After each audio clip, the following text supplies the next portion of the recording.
Drop it.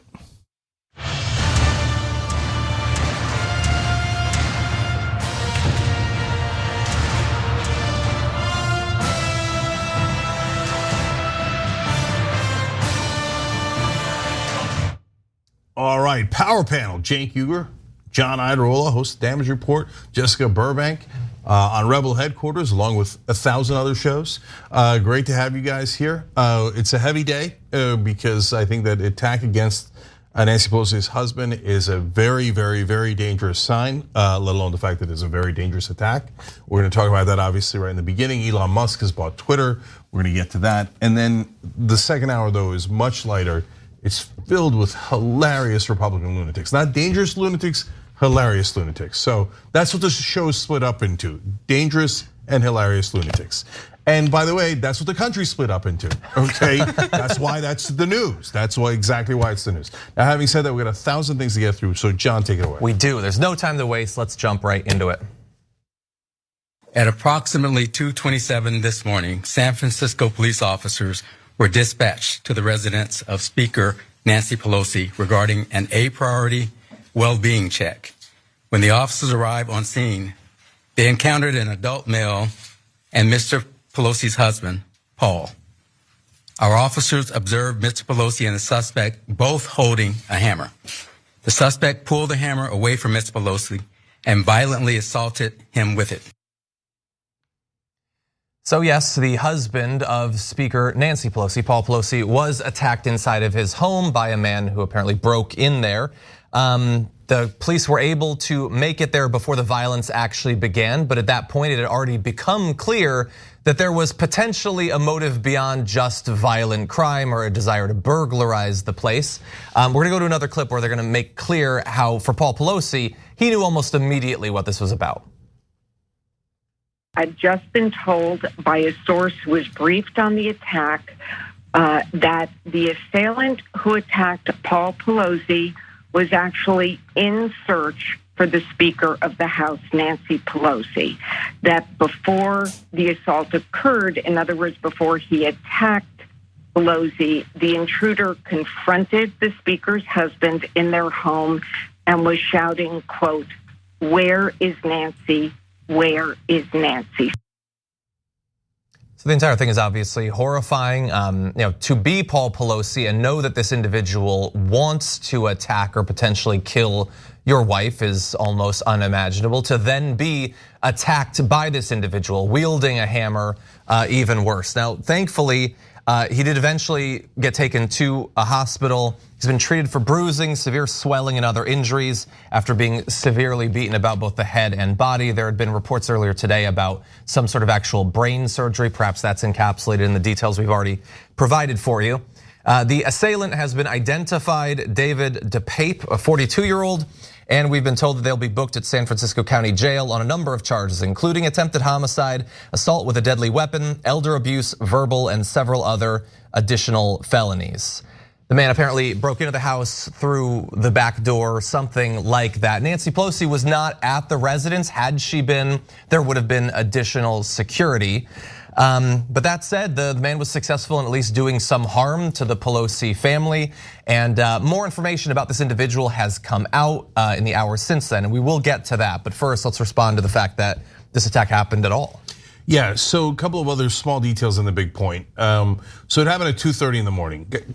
Guys, this is as scary as it gets. Somebody breaks into your house at 2:30 in the morning and they wind up smashing your head in with a hammer. And so it's a disastrous story. And then, by the way, there's a weird part of the story where the cops are already there and they saw him attacking Paul Pelosi with a hammer. I kept thinking, like, get in there, let's go. I mean, I don't know how they saw it, but couldn't stop it in time for the guy to grab the hammer, etc. But I'm not trying to blame the cops. The main issue here is the assailant, right? So we have 1,000 policy issues with Nancy Pelosi. But that has nothing to do with any of this because this is madness, sheer goddamn madness. And so what number one thing when I saw the story in the morning is it just a random break-in, which is already a huge problem in California, right? Or is it political? And where's Nancy? Where's Nancy? He's going to tie up the husband until he gets what he wants in terms of attacking Nancy Pelosi instead. It's obviously definitely specific. It's not like he wandered into any random house. He knew exactly where he was, and it's obviously political. Well, I mean, we've been warning you about political violence 1,000 times over, and here we are, because all you got to do is egg on the most unstable people on your side. He's a massive right winger. We're going to get to that later in the program, but it was clearly an attack egged on by a guy's politics, and this is what vigilante violence looks like, and honestly, this is what fascism looks like.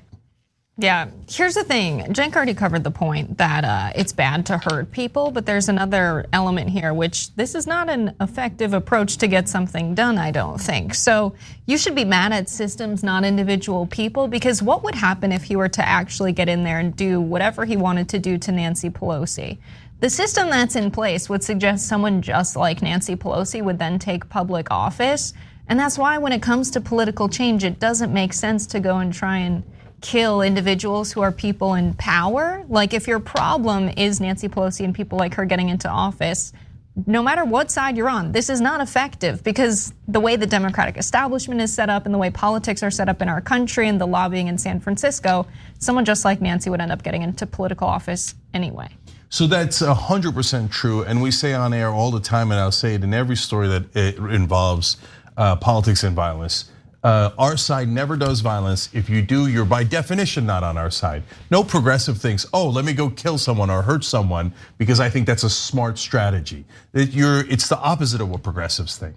We're the good guys that are trying to bring change in a political way, et cetera. So all that stuff is, I think, super obvious, but we emphasize it every time anyway, in case it isn't obvious. Okay, so, and the reason for that is, to Jessica's point, her point is so clearly true, but the problem for people that don't do what we do and that instead egg people on is some people in your audience are Nobel laureates, maybe, certainly in our audience, and some of them are incredibly smart and well-educated, et cetera. But some folks in anybody's audience, let alone if you're a right winger, right, are not so bright. And you think they're doing strategy, how is the best way to effectuate change? I've written a thesis on it. And if they do write a thesis, it's usually called a manifesto. And it's got the craziest things you've ever seen in your life, right? So these are not rational thinkers. That's why you have to be careful on air and not use violent rhetoric when you're talking about politics. Hey, every once in a while I go, hey, we're gonna kick the Republican ass, we're gonna bury the Democrats, et cetera, in a political context. I'm not nitpicking on that. But saying these people are dangerous and you should do something about it. There's many examples. Again, we'll get to it in a second, a little bit later in the show. But if you go down that path, you're triggering people who are already unstable. And this guy's history is clearly unstable. Yes. So he's got family members who are like, I don't know about this guy. He had somebody that he was in the same room with for a little while. I think, what was he, babysitting or something for them? Not babysitting, that's a disaster. But somehow that he was working for them. And she said, I cut off the relationship because it was super obvious that he was not only unstable, but I was worried he was dangerous. Yeah. That those people also exist out there. So you have to be careful what you say because of that context. Exactly, yeah.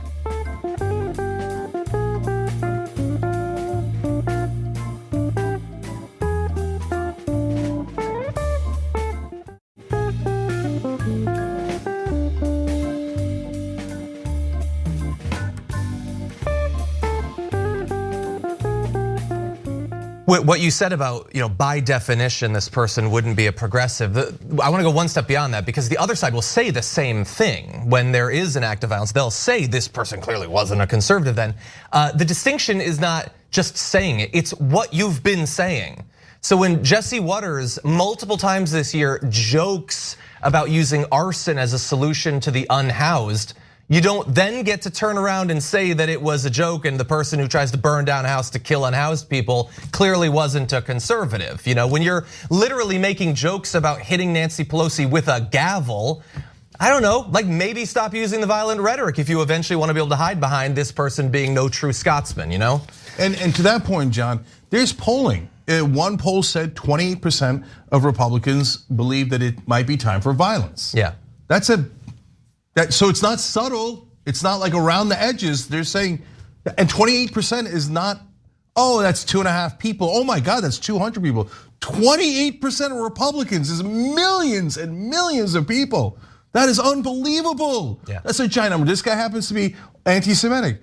And he, all that talk of the drinking the blood of the children and stuff, that's an old blood libel. And that's a QAnon talking point. What percentage of the country believes in QAnon? 15%. That's 45 million Americans that believe that Democratic leaders like Nancy Pelosi are drinking the blood of children. Yeah. If you genuinely believe that, what wouldn't you do? And meanwhile, the right wing eggs him on and eggs him on. Oh, good point. Donald Trump retweeted QAnon, 133 times recently? Yeah. So he's egging people on. Oh, yeah, they might be drinking the blood. They might be murdering and molesting the children. Implicit in all of those over the top attacks in the context of politics is, aren't you gonna do something about it? Yeah. And here it is someone who decided to do something about it. Well, why don't we get into what this guy apparently believes? Following an act of political violence, you should always be hesitant to believe narratives about who the person was, what their motivation was. Almost every single time there's an attack, some social media thing comes out, and a significant percentage of the time, it turns out not to have been from the person that actually committed the attack. So always grain of salt and wait until we can be sure. That said, in the case of the attack on Paul Pelosi, we now believe we have a pretty good idea of who this person was and what he believed. So this individual posted memes and conspiracy theories on Facebook about every single right-wing conspiracy, effectively. COVID-19 vaccines, the 2020 election, the January 6th attack. He was posting links to videos by Mike Lindell falsely alleging that the 2020 election was stolen. He was posting transphobic images and linked to websites claiming that the COVID-19 vaccine would kill you. He was posting really clickbaity titles about the January 6th committee, as well as global elites' plan to take control of your money. Gee, I wonder what sort of global elites he's talking about there. There's QAnon stuff all throughout his writing. He posts content about the Great Reset, which I think is mostly an Alex Jones thing. It's the idea that global elites are using coronavirus to totally remake the world order. And that white people are being replaced by insert a group you don't like. None of these posts, by the way, specifically mention Nancy Pelosi. So the connection wasn't super clear there, except in his mind, since he did target her. There's also a lot of sort of like culturally adjacent right-wing stuff. The guy loved to post about movies, and you'll be shocked to find out he was not a big fan of diversity in movies. Didn't like female characters and people of color. So anyway, he believed pretty much everything. Any conspiracy theory someone put on 4chan or made a video about on Rumble, this guy was going to believe it. And that effectively became his worldview. Communist voodoo science, the woke are racists with a guilty conscience, things about feminism and everything. Really, it's everything, it's all of it. So there's tons of lies in all aspects of media, and we try to knock down all those here at TYT. So mainstream media will do lies about politicians saying that no, for example, millions of dollars in donations don't affect them at all. Joe Manchin will get tons of money from oil companies, and they say that does not affect his vote at all. Instead, he's a moderate from West Virginia, and he's trying to represent the moderate positions of the oil-loving West Virginians. Okay, that's an absurd lie. And it's dangerous to democracy and to our system, but it's not dangerous to any particular individual, okay? And then we will counter with, no, we think the millions of dollars does affect them, right? But we're having a policy conversation, we're having a systems conversation. Now, on the other hand, there is the right wing, and the right wing says all of those things. Oh, January 6th, you know what happened? They tried to steal the election from Donald Trump. They took your democracy away. Aren't you gonna do something about it? Okay, and by the way, that was pre-January 6th, and they did do something about it. January 6th, they attacked the Capitol, a couple of cops died. It was a mess, and one of the protesters, the riders, died, right? And Steve Bannon said, "Oh, something big is coming," and Trump said it's going to be wild, and they egged them all on, and then they actually did do violence. And then you have the coronavirus stuff. Oh, the global elites are controlling everything. And people are gonna die. And then you got QAnon. They're drinking the blood of children. They're killing the children. They're molesting the children. Aren't you gonna do something about it? Right? It gets people super angry. And now I'm gonna say something that all the right wing will find deeply offensive, and I don't care at all, okay? Look, these are con men. And what do con men look for? They look for the most gullible people in society. So they know that they're targeting people that are not the brightest bulbs. And they're like, oh, let's get them to believe that these guys that Tom Hanks and Dr. Fauci and Nancy Pelosi are working with Satan to Chrissy Teigen. To drink the brain juice of people, right? Now, no one actually believes that, right? Among the leaders, right? This Tucker Carlson said it, they don't actually believe that. Tucker Carlson will egg you on. Donald Trump will repost QAnon stuff endlessly on his platform.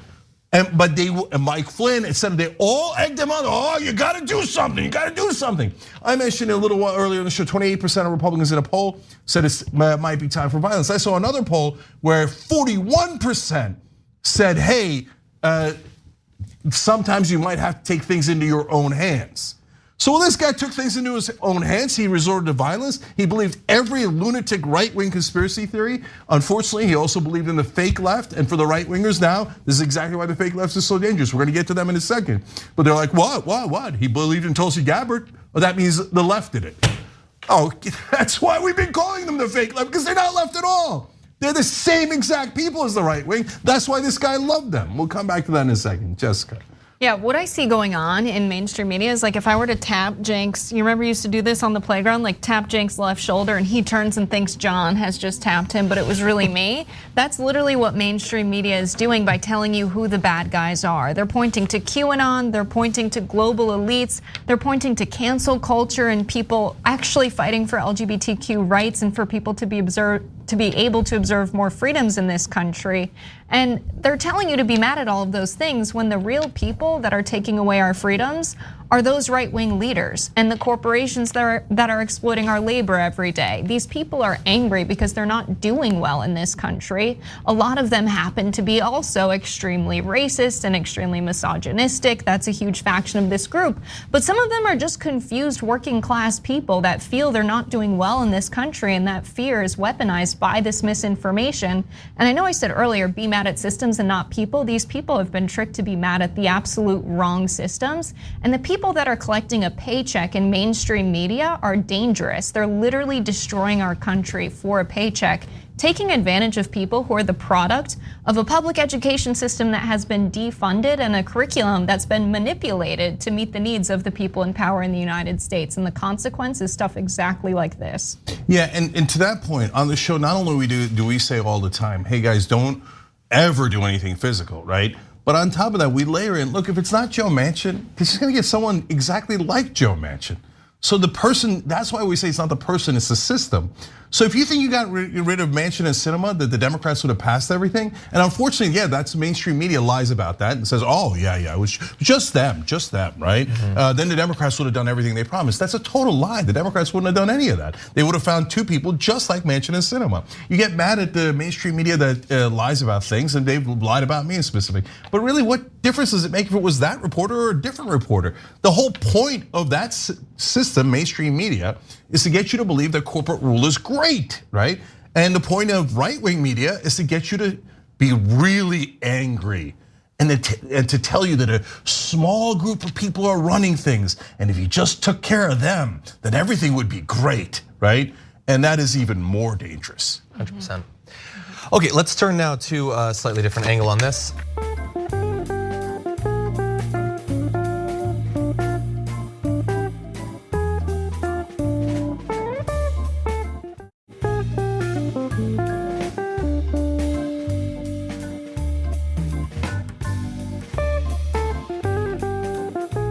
Just as the details of the attack on Paul Pelosi were coming out, some in media had to figure out how are you going to respond to this? Politicians as well. And thankfully, most of the politicians seem to be at least careful enough that they want to imply that violence is bad, but that doesn't mean that they won't use it for their own good. Take a look at how Glenn Youngkin decided to approach this.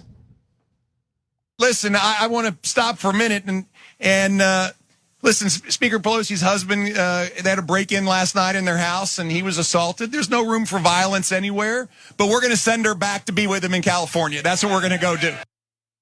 Yeah, you can just say there's no room for violence. A but doesn't have to follow that sentence, actually. You can just go back to your speech or whatever and not say, yeah, she's probably grieving over the fact that her husband could still die. Let's send her to grieve in person. You don't actually have to go in that direction.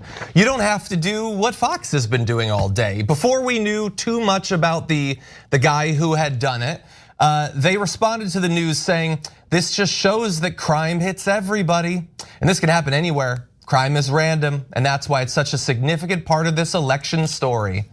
So we were already suspecting that it might have been political. They instantly are saying it's not, but then also it should be political. The fact that someone might have tried to assassinate the speaker means that Republicans should win the election.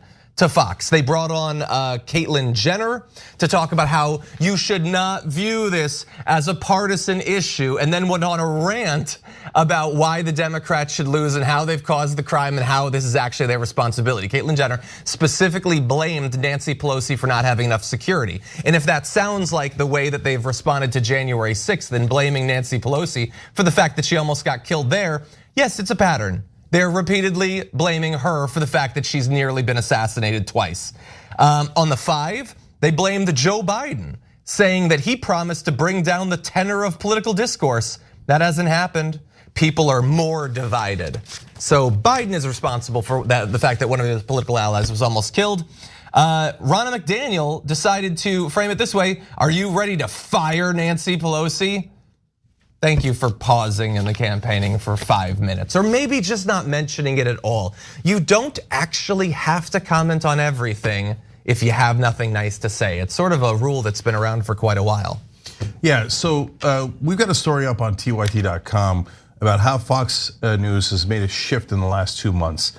They were pushing inflation nonstop, and gas prices, but since gas prices went down, they dropped it like a rock, and they've been doing nonstop crime stories. Okay, so you're concerned about crime? That's a perfectly legitimate issue.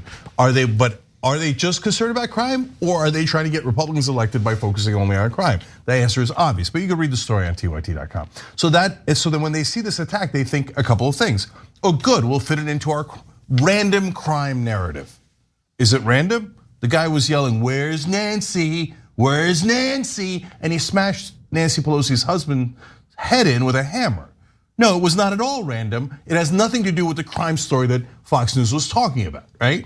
So then they will say this trick. Oh, let's not, when they find out it was a right winger, which it was 100% a right winger that believed in January 6th conspiracy, the QAnon conspiracies, etc. They will then say, don't politicize this. Don't politicize this. But remember, it was crime and it's Nancy Pelosi's fault. But wait a minute.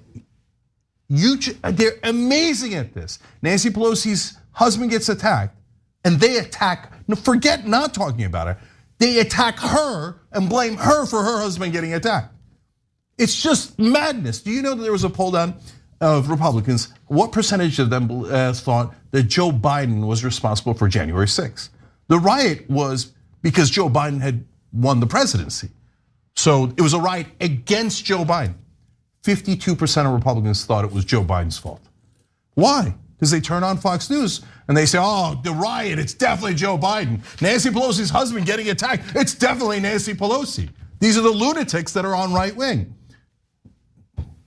Yeah, I think, it's interesting when we have these same people that were very upset that folks were trying to protest at Supreme Court Justice's house. They were sort of pearl clutching, like, oh, how could they show up to these public figures' homes? Same people are totally cool with people showing up to Nancy Pelosi's homes, which just goes to demonstrate that they don't really speak from a place of their values because they don't have any. They speak from a place of whatever is politically or financially convenient for them. In fact, I want to talk about that Kavanaugh situation in a second. guys, important things that you need to know is this is not an isolated incident. Do you know that there are 3 people already in prison for threatening the murder of Nancy Pelosi? So there was Paul Hoffer, who was 60 years old. He's from Florida. He's doing 18 months in prison for threatening to behead Nancy Pelosi and AOC. Then there's Steve Martis from Arizona. He's 77 years old, 21 months in prison, threatening to kill Nancy Pelosi. Cleveland Meredith from North Carolina, 28 months in prison, threatening to shoot Nancy Pelosi on January 6th. He just got there late. But they caught him. He was planning to shoot and kill her, murder her. He's doing 28 months in prison. Okay, they see all of this, and yet people still say super dangerous things online. So all of his beliefs are right wing, but unfortunately, he also followed other folks. Now, when you follow people online or you retweet their videos, etc., it doesn't mean that's it, that person is responsible. They were the only ones who did it. That guy has no agency, just blame the host, right? No, it doesn't mean that. But the fake left in this country is why I call them the fake left is because they're actually right wingers. They're not at all left, but they're pretending to be left wing. They have almost the same exact agenda as the right wing, but they throw in Medicare for all as if they care about that. Now they even turned on Green New Deal. They've turned on the environment. They've turned on everything, but they're like, oh yeah, we're left wing. Okay, so what did this guy believe? Here, let's take a look. So here's one of the tweets that Laura Rosen put out that shows you who he had been following, etc. So here's this one: suspect in attack on Paul Pelosi seems to be a fan of a seemingly pro-Putin, pro-Assad YouTube conspiracy theorist named Jimmy Dore, and he's also anti-Semitic. One of his recent posts says the war in Ukraine will make it easier for the Jews to buy up the land. Understand, those are 2 separate issues. Jimmy's got 1,000 problems, and you're about to see some of them. I haven't seen the anti-Semitism, so he liked the Jimmy Dore videos, and he was anti-Semitic. Those are not connected, okay? So now speaking of the anti-Semitism, look at this. This is the kind of vile trash that's out there. The next tweet from Laura Rosen that shows you what he was going after. It is the anti-Semitic trope of the character that you've seen, unfortunately, a lot online, and it's growing and growing and growing, right? And this is about how the Jews are going to, did the Ukraine war. It's actually Ukraine's fault. Poor Russia is being exploited by the Jews who are going to take over Ukraine. Virulent, out of control anti-Semitism. Kanye West is the tip of the iceberg. On the Young Turks, we've been warning you for 2 years straight. All of these radical right wingers at the end, they don't say Muslims, they don't say Latinos, they don't say blacks. They say the Jews, the Jews, the Jews. And here it is, now incredible attacks. Now the Pelosi's are not Jewish, but they are being cast as the global elites. And this guy uses global elites and anti-Semitic tropes all the time. So they're linking those things together. One more here. Suspect on October 19th implored Trump to make Tulsi Gabbard his VP nominee, okay? So he did this, he has several posts where he is a big fan of Tulsi Gabbard. Okay, now does that mean that Tulsi Gabbard and Jimmy Dore, for example, are anti-Semitic? No, those things again are disconnected. Does it mean that they're wholly responsible for what this guy did? Of course not, right? But guys, how you talk about politics matters. So you've seen the Young Turks. We're very excited. We're very passionate. We make our case. We make the case forcefully. And we wish the Democrats would be a lot more forceful in their rhetoric when they're fighting Republicans within the context of campaigns. But we always clarify that it's politics and you should never do anything physical. Now I'm gonna show you some, just a couple, there's a lot more, but from Jimmy Dore instead. And then see if you get a different sense of how he thinks you should handle politics. Watch. No more waiting, put pressure on politicians, make them scared of you, make them scared to death of you. The politicians, let's go to their houses. Yeah! Medicare for all, thank you, I'll see you later. We need to storm Washington, D.C. We need to scare the out of people. When they were coming for Nixon, they were protesting and they had set up around the White House these school buses. And he says, what are those for? And he was with Kissinger. And he goes, that's in case they break through the fences. Those will slow them down. He said to Kissinger, Henry, I'm afraid if they get through there, they'll come for us and kill us. That's where they should be. No, that's not where they should be. No. There's a billion ways to criticize Nancy Pelosi, Mitch McConnell, Donald Trump, Joe Biden without saying go to their house and make them scared to death of you. If that was your intent, mission accomplished. He went to their house and they were scared to death, and Paul Pelosi got hit in the head with a hammer, and he's in the hospital right now. So that is not the right way to talk about politics. It doesn't mean that he's guilty of everything. It doesn't mean he did it. But especially if you're doing a super unstable show like Tucker Carlson, Jimmy Dore, etc., and you know you've got the most unstable people in the world in your audience, and you keep egging them on, go to people's houses, scare them to death. What do you think that unstable guy's gonna do? Do you think he's gonna be like, well, let me get a PhD and figure out how money in politics is affecting the issues at hand? No, he's gonna grab a hammer and go to their goddamn house. So you have to be responsible. Jessica mentioned earlier the threats against Brett Kavanaugh. So this is not today, this is not revisionist history. I've said this 1,000 times on the show. Here's one example of how we handle it instead. Watch. If you're on the left, you should never, ever do violence. Now that's obvious, I think, to almost everyone. I know there are people who've got issues in their lives and they don't listen to reason or logic or anyone telling them to do something that makes sense. But I'm gonna say it anyway. If you use violence, number one, it is immoral. You lose the moral high ground instantly. It is the wrong thing to do. It is a terrible thing to do. Okay, number two, if you're looking at it just from a political perspective, well, what are they gonna do? Rhetorically, Fox News and all the right wing are gonna say, oh, now we're even.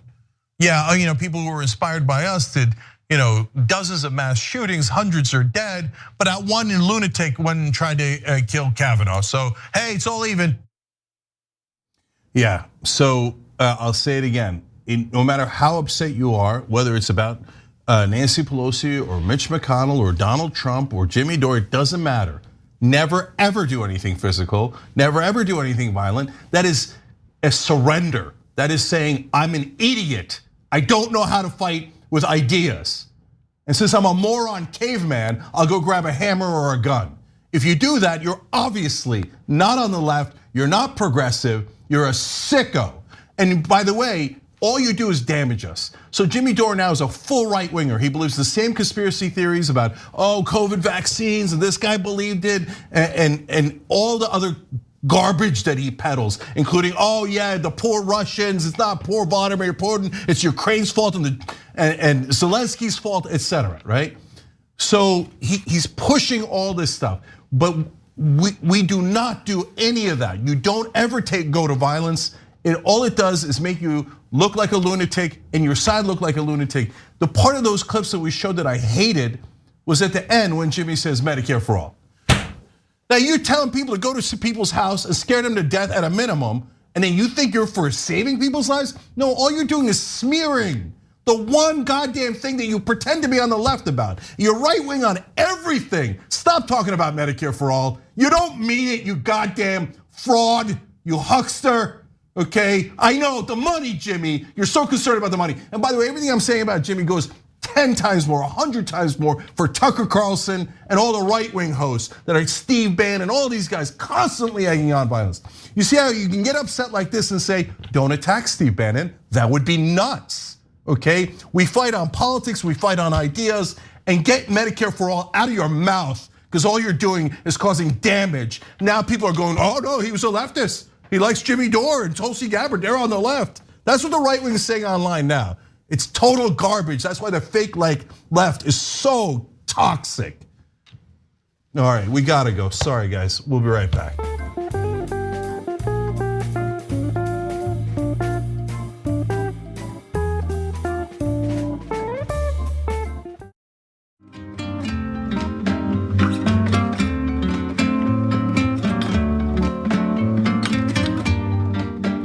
All right, back on TYT, Cenk, Jessica, and John with you guys. And Jana Elvira Temple just joined, and so does Captain Daisies. They just became members. But not only that, Lauren McCrae gifted 20 Young Turks memberships. Damn. Lauren, you're amazing. We appreciate it so much. By the way, on Twitch, DG Swifty gifted 20 subs.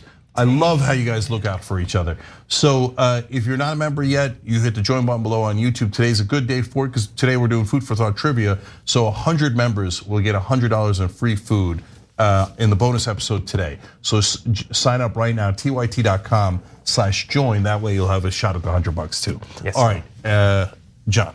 Okay, let's talk some news. Whether he likes it or not, Elon Musk is now in charge of Twitter. He's been working off and on throughout the year to purchase the company. At various points, he tried to weasel out of it, pretending that he had issues with bots or something. But no, as of right now, he does actually own the company, and that has consequences. Some will be coming over the next few months, but some are already here. The CEO has been fired, and the CFO has been fired, and the head of legal policy, trust, and safety is gone. The general counsel is fired, and that's the leadership. But regular workers for Twitter are already being fired as well. Apparently, members of a data engineering team have already been booted. An entire team of data engineers. These are, of course, these are not absolute massive millionaires. These are regular people, but right-wingers will greet this news and the news that might come soon. He's promised that he would fire something like 75% of the company. He apparently told investors that they're all wokesters, so they deserve to go. I personally think that they're people struggling to get by in a difficult economy, but best of luck to them as they transition out of Twitter, I guess. And there are other consequences as well. He is apparently very worried, and should be, that advertisers are not going to be interested in spending large amounts of money on a site that he is going to do apparently whatever he can to turn into the next Parler or Truth Social or Getter or whatever other right-wing social media site exists that people notably have not left Twitter for. And so they're apparently telling people, including a dozen clients of Group M, this is an ad buying agency, saying that particularly if Donald Trump is reinstated, they might pause their ad spending. Elon Musk has not done a ton to try to reassure Twitter users that he has their best interests at heart, but he's already put a statement to try to placate the advertisers, saying that he was buying the company to have a common digital town square where a wide range of beliefs can be debated in a healthy manner. He said that Twitter cannot become a free-for-all hellscape where anything can be said with no consequences. The issue is that his most devoted fans have been supporting him because they want Twitter to be a free-for-all hellscape where anything can be said with no consequences. They say he's not ready to make a decision yet on things like reinstating Donald Trump. He says he's gonna be forming a content moderation council with widely diverse viewpoints, which honestly sounds a lot like the status quo, except probably Breitbart will be involved or something. So anyway, there's a lot of moving pieces to this, and we don't know how soon major changes to the platform could happen. We can expect that there is going to be more. Well, for instance, racial slurs already, usage of the N-word is up 500% from the day before, so that's exciting times. And we'll likely to have more ads and more attempts to milk us for private information, anything that can make money for Elon Musk. So there's a great ironic twist in this story about the Twitter executives that I want to get to in a sec. First, on the hellish landscape. Well, look, why do you think the rules exist in the first place? Like the right wing makes this, and this is why I lost a lot of respect for Elon Musk over the last year, right? Because this guy has a reputation of doing amazing things, right? So you can't discount Tesla and SpaceX and all these things that he did, right? So don't be simple-minded about it. It's not a black and white issue. I mean, the guy's the richest guy in the world. It took some doing to get there, right? Now he started with emerald mines, so it's a little bit easier for him than the average bear. But okay, he got there. So, but I give you that as context. But over the last year, he's kind of seemed like an idiot. And so when the right wing goes, oh my God, we need free speech on Twitter. They're discriminating against us. And he's like, oh my God, is that true? Okay, yeah, we definitely need free speech. Did it never occur to you to ask free speech for what? Like, hey, wait, Twitter is already a hellish landscape. Seems like they got a lot of free speech. What's missing, did he wonder, right? Well, we'll tell you what was missing, according to the right wing. Over-the-top racism, over-the-top anti-Semitism, calls for violence, all the different things that every social media platform logically came to the conclusion, that's really bad. If we allow that, like here, let's take anti-Semitism. Hey, if we allow that and we put Kanye back on and he's saying all these things about going a DEFCON 3 on Jewish people, by the way, the person who attacked Nancy Pelosi's husband today, horrible, over the top anti-Semite, okay? So, okay, you let those guys back in. And then next thing you know, there's millions of comments. Get the Jews, get the Jews. You're gonna allow that? That's insane. So that's why when he talked to advertisers, now that he paid $44 billion for Twitter and he needs to make the money back, they're like, yeah, we don't want to sponsor people saying go kill black people or Latinos or Muslims or Jews, or even saying outrageously awful things about them. That's a toxic environment, and we don't want to be in that environment.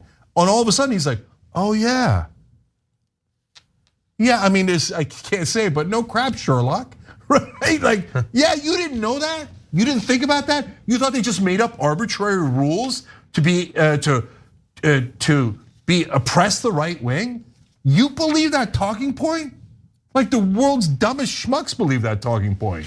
No, you look at Twitter, there's massive right wingers that say the most atrocious things, and they're all allowed to say it. They just can't say, hey, go kill that guy, or let's go get the Jews, or let's go get black people, etc. So of course you need those rules. Even True Social and Gabber and Gitter and all those other dumbass platforms. What do? They're like, all right, free speech, everybody. And everybody rushes in, goddamn Jews, etc. They're like, okay, you can't say that. And then people say, all right, goddamn Donald Trump. They're like, whoa, you can't say that. Those guys have more restrictions on speech than Twitter does. Yep. But this idiot paid $44 billion for him. And I say idiot in this context, I'm being fair. He's smart in other contexts, right? Yeah. By the way, he now acknowledges that he paid way too much.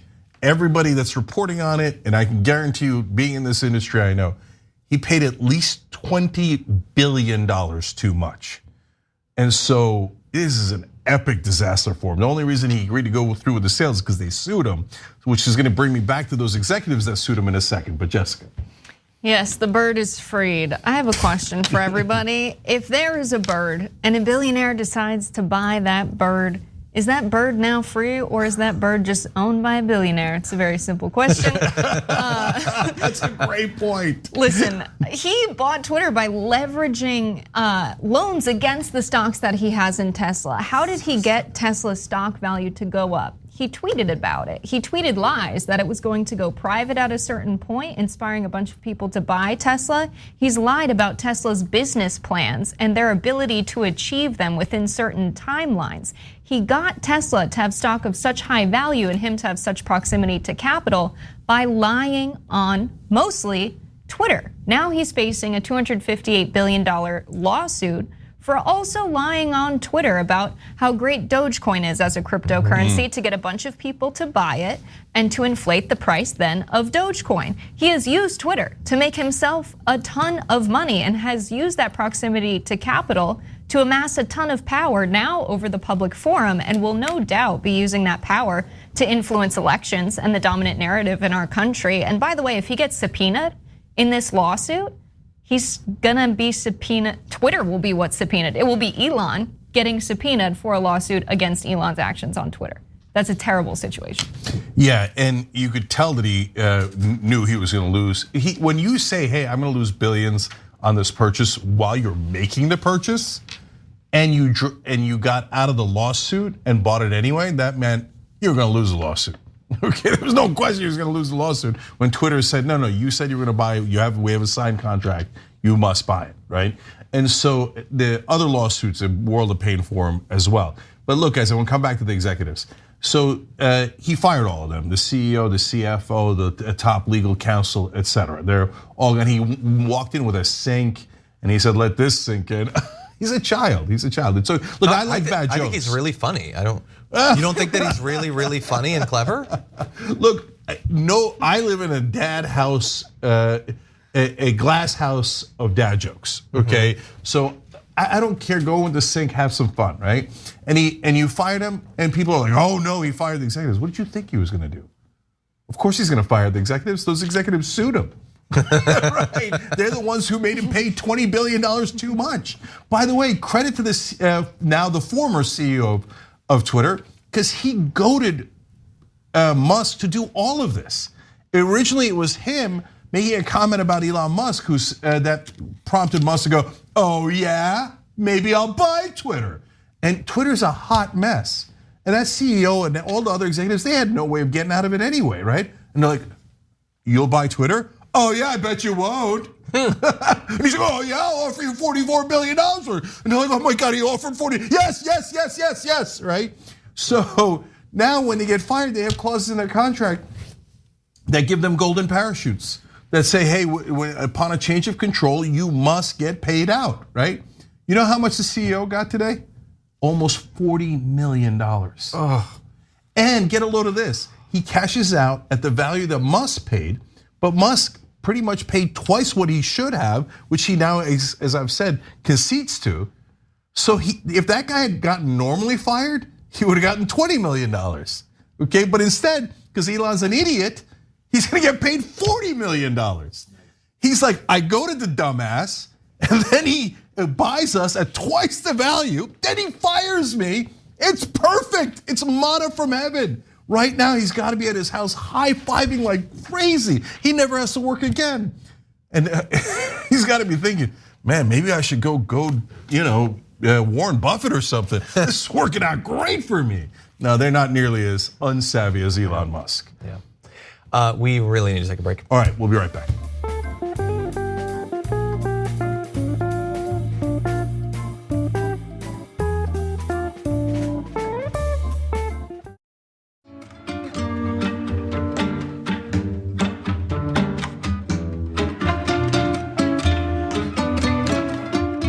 All right, back on Twitter. That was so funny. Hey, you don't own that, sir. Yeah, no, I definitely do not. Let's see. And we'll test, by the way, Elon Musk's devotion to free speech on Twitter. Anyways, we just did that story. Kayla Matson just became a member. Thank you, Kayla. Hit the join button below and become an American hero like Kayla. TYT.com/join for everybody else. All right, John, go. Okay, 2 important stories to get to and 1 minute each to do them in.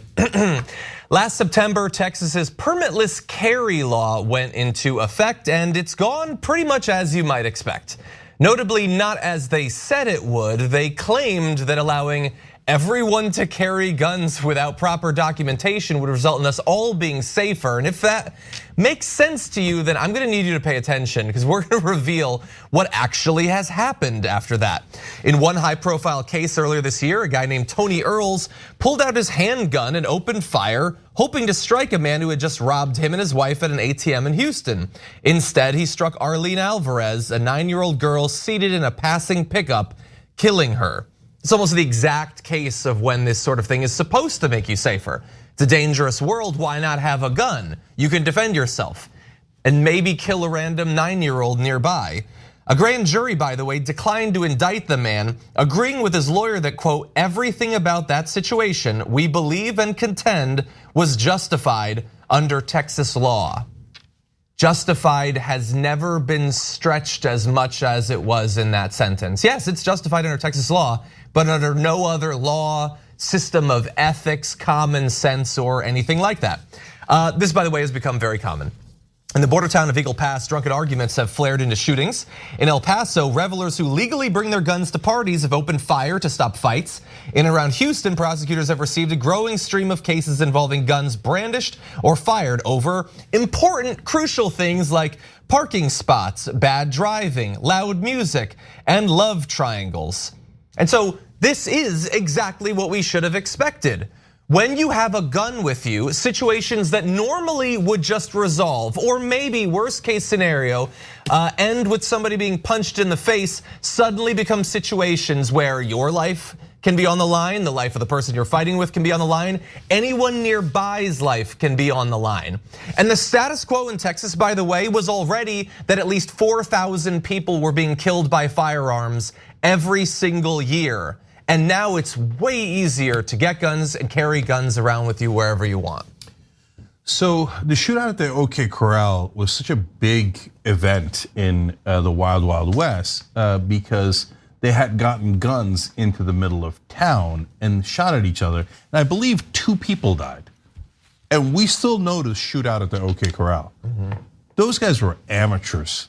It's nothing like the violence we have here in America today. The Wild Wild West wouldn't make the local news. The violence was so small. The shootouts were, not the violence against Native Americans, African Americans, etc. The shootouts were tiny compared to what we have today. And in fact, in most of the towns back then, when you got to town, you had to turn over your guns to the sheriff because they're like, okay, I mean, this is America and we're in the Wild West here. You need your guns to protect yourself. But when you come into town, obviously you shouldn't have guns. That'll lead to terrible violence. Yeah. That was the Wild West, okay? So you could look it up in history. I know these days the right wing, like, no, history sucks. Let's ban it from all the schools. We don't want to teach it. Science sucks. Let's ban it. I don't know what you want to teach left, okay? But that's actual American history. But it's not just American history. You know the saying, armed to the teeth?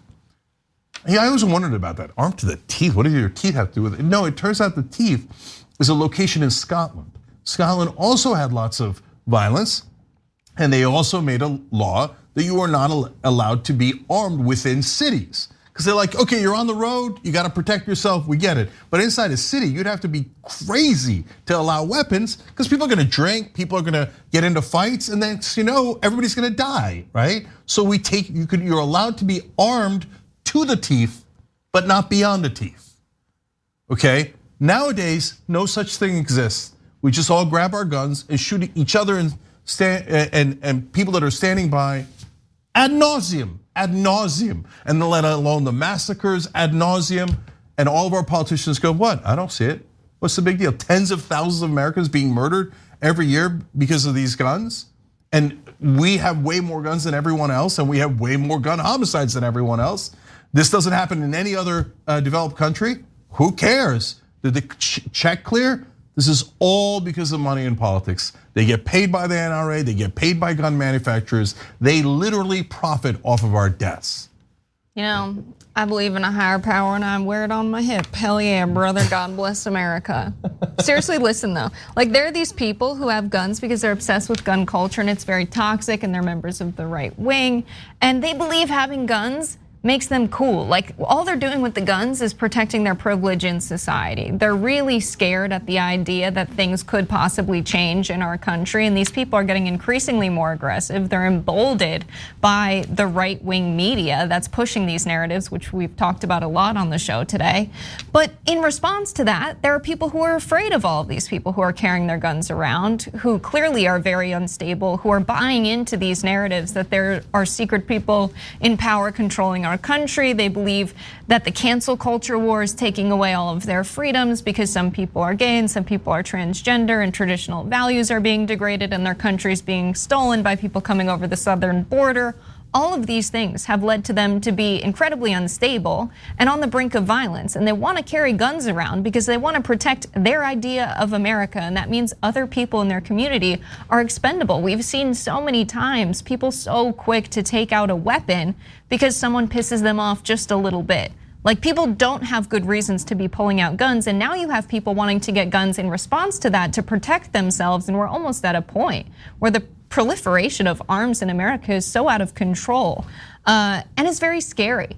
Because when you have people showing up to Speaker Pelosi's house ready to attack her, we're on the brink of something that looks like a civil war. Like, we've got to do something to address the proliferation of arms in the country and reverse this, because people are not stable enough to be responsible with weapons. Well, I'm gonna say one last thing about that. So look, guys, there's different situations where I understand why you want to get a weapon. I know hunters. Yes, of course, hunters need rifles. We get it, right? You live in a remote area in Montana, and you're worried, hey man, if somebody comes in, it'll take cops 25 minutes to get here. I get it, right? Now we got out of control crime, so you're worried about that, and you're worried everybody else has guns. That really sucks, and the gun manufacturers are thrilled. That's why they prevent any laws like federal background checks, because they want the criminals to have guns, so that you're scared and you buy a gun, right? But I still understand it, right? But when the right wing says, well, you need your Second Amendment rights to guard against government tyranny. No, decode that. What does that mean? That means you got to have a gun in case Tucker Carlson tells you the government is tyrannical, and then you shoot the people in the government. Yep. That's what it means. Now, look, imagine if the left wing did that. And he said, you know what's government tyranny? The government coming and telling you what you can do with your body if you're a woman. Oh, no, you were raped? I don't care. You're gonna have the rapist child, okay? I can't imagine anything more tyrannical than that. Imagine if the left wing was like, oh, they got rid of Roe, let's all get arms and make sure that if anybody tries to do government tyranny, use your Second Amendment rights. you know what would happen? The right wing's head would explode. They'd be like, how dare you? We control your body. And if we send our agents, you will do as you're told. Okay, do not dare cross government tyranny. But we get to shoot people, government officials. So maybe the postman comes by and says, I thought it was the FBI and their deep state. I murdered him, right? So look at this, 9-year-old girls getting killed because these yahoos think that they're tough guys. You're not tough guys. And you're not gonna defeat the United States government because Tucker Carlson got you riled up and you played some games in the woods. Okay, so our violence because of guns in this country is 100% out of control. And guys, one last thing about it. We live under corporate rule, so we're constantly told everything's okay. Just go back to sleep. Well, you're not allowed to negotiate drug prices, so the drugs are too expensive and your family member died. It's okay, 50-50. Status quo is great. Everybody go back to sleep, okay? Your employer is abusing the hell out of you. You're getting very low wages. It's okay. You can't afford anything. You can't afford your medicines. You die. 45,000 people a year die because they don't have insurance in this country. No other developed country does it. It's okay. Go back to sleep. Right? Gun manufacturers are making money. We have insane, historic, never seen on the planet before gun violence here. Our kids are massacred on a daily basis. It's okay, 50-50, we can't tell. Don't talk about the money. Everybody back into the mines, back into the lines. Corporate rules. Gun manufacturers must make their money, let alone the wars that we start for defense contractors and oil companies. Hundreds of thousands of Iraqis died. Innocent people died in Iraq. Everybody go back to sleep. Corporate rules. Defense contractors must make money. Smith & Wesson, gun companies all must make money. Everything's 50-50, nobody can tell. Status quo is great, everybody go back to sleep. I'm here to wake you up. There is no other country in the world that has anywhere near the gun violence we have. The rest of the world thinks we're lunatics, and they have an excellent point. Agreed. Okay, we gotta go, that sucks. Stories we didn't get to, but those stories were gigantic. Thank you guys, everybody check out Jessica on Rebel Headquarters, check out John on Damage Report. We have an amazing second hour for you guys. You're gonna love some of these stories, including, oh my God, here comes Marjorie Taylor Greene hitting Ron DeSantis. We'll be right back.